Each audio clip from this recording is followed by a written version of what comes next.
شخصی که خطا نمی کند ارزش کارهای بزرگ را نخواهد دانست. آدمی که هیچگاه اشتباه نمی کند احتمالاً هرگز کارهای نو یا دشوار را تجربه نکرده است.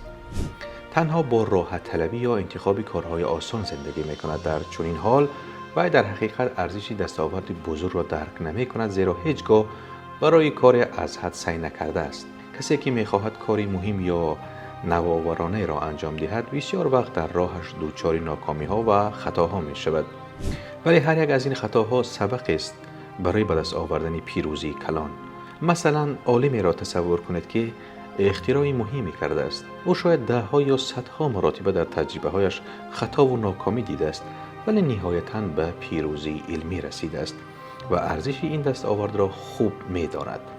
اما شخصی که هیچگاه جرأت تجربی نو ندارد و از خطایی می ترسد، خود را در حدودی تنگ نگاه می دارد و طبیعتاً به کارهای بزرگ دست نمی رساند.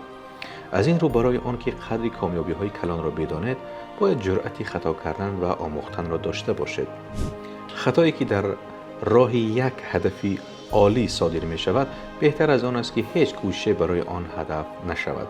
تنها کسی که تلاش می کند و حتی خطا هم می کند می تواند شیرینی موفقیت بزرگ را احساس نماید. با خیرت بمانید تا بهترین ها را بشنوید.